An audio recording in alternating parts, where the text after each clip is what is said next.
Mesdames et messieurs, bonsoir. Merci de votre fidélité au programme de Télé Sahel et de suivre cette grande édition. Le Conseil des ministres s'est réuni ce jour, vendredi 23 août 2013, dans la salle habituelle de délibération, sous la présidence du président de la République, Issoufou Mahamadou, président du Conseil des ministres.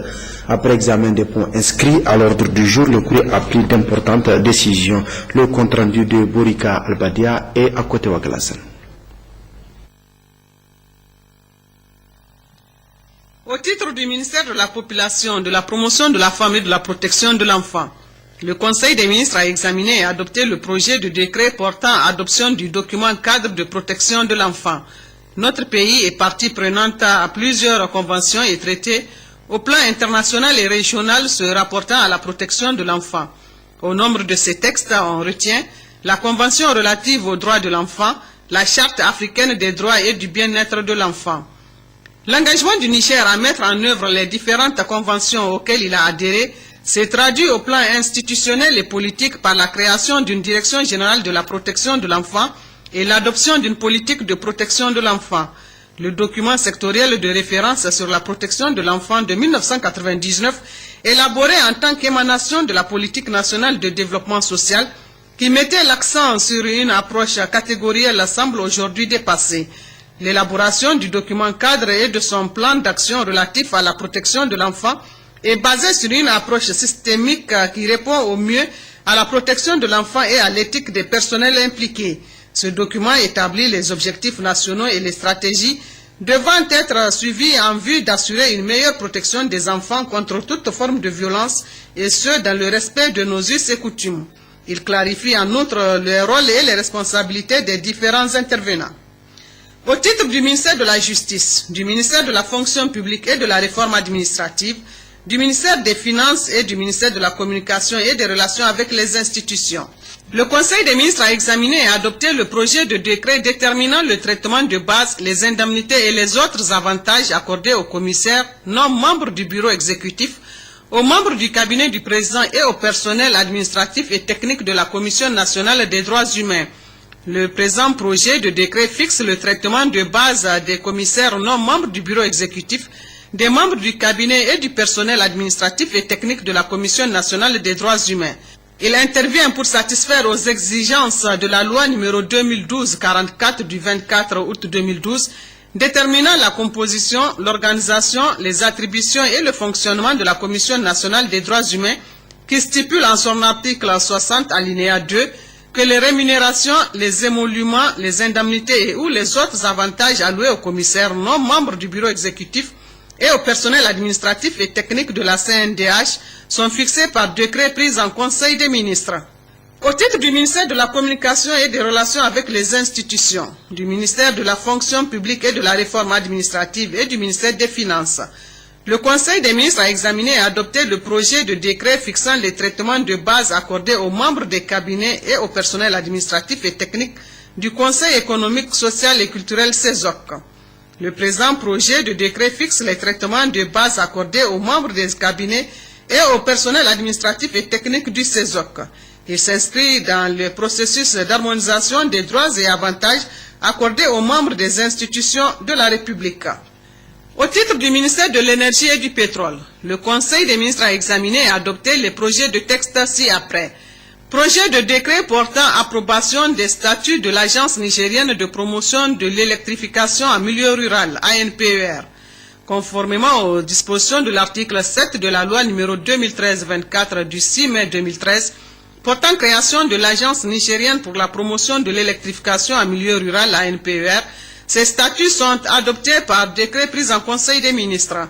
Ainsi, le présent projet de décret a pour objet l'approbation des 10 statuts élaborés pour fixer l'organisation et les modalités de fonctionnement de l'ANPER avant sa mise en place effective.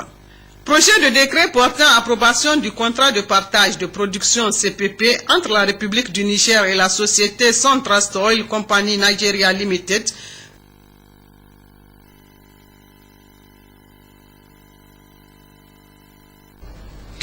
Le ministre de la Jeunesse et des Sports, quant à lui, était ce matin au centre technique de la Fédération nigérienne de football FENIFOOT. Abdelkarim Lamalam a rencontré les jeunes sportifs nigériens retenus pour les Jeux de la francophonie.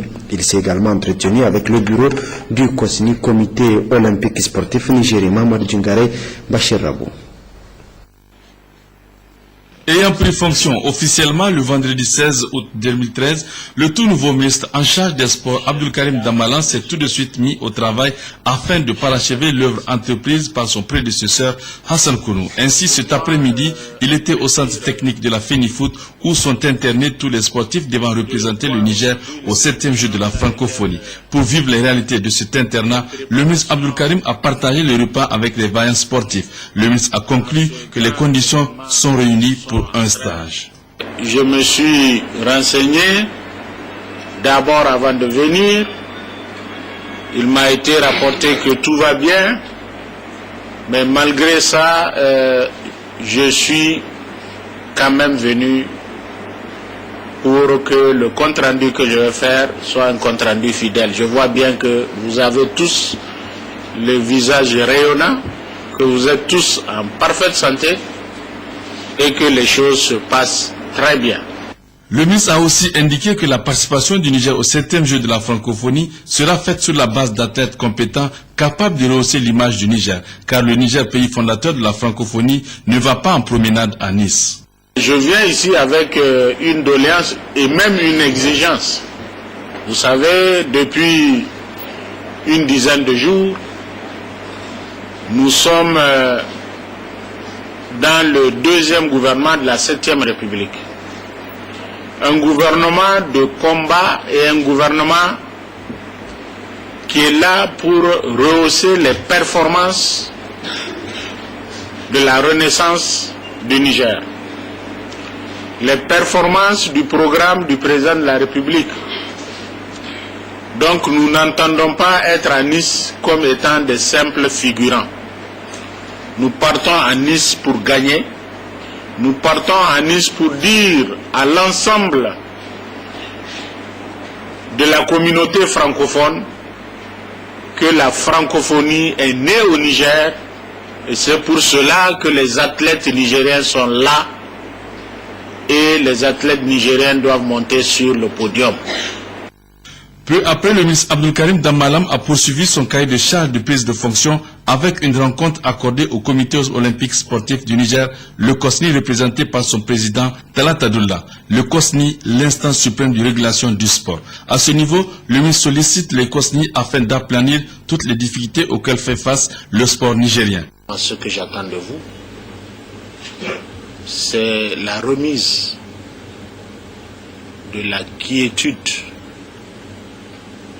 alors là, totale dans le milieu sportif nigérien. Je suis issu de ce milieu. Je sais ce que j'ai laissé derrière moi. Et je suis à votre entière disposition pour vous aider donc à aplanir et à régler tout ce qu'il y a comme petit couac au sein de cette corporation. Nous constituons une famille et nous représentons la santé pour ce pays. En prenant la parole, le président du COSNI a d'abord rappelé que le sport constitue le premier ambassadeur d'un pays. Ensuite, Talat Abdoullah a félicité le ministre des Sports, lui qui est déjà un membre de la famille sportive du Niger. Ainsi, le nouveau ministre des Sports vient de créer une synergie avec le COSNI afin que le sport nigérien retrouve ses lettres de noblesse et le sport nigérien puisse réunir dans un Niger en pleine renaissance. Cérémonie de décoration au ministère de l'Hydraulique et de l'Assainissement. C'est le directeur sortant de l'Agence française de développement AFD, Gianni Sartena, qui a été élevé au grade d'officier de l'Ordre du Mérite du Niger. Amsatou Mahamadou Abdou Sidikou.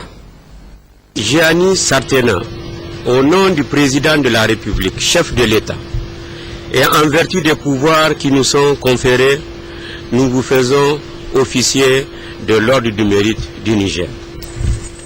Cette cérémonie de décoration marque la fin de mission dans notre pays du directeur de l'Agence française de développement. L'AFD, il faut le rappeler, a appuyé significativement le ministère de l'Hydraulique dans le financement de plusieurs projets, notamment en matière d'hydraulique villageoise, d'approvisionnement en eau potable, entre autres. Ces bels exemples illustrent parfaitement l'excellence de coopération entre cette agence et le Niger. À titre illustratif, je citerai les appuis significatifs que mon département ministériel a bénéficié pendant cette période.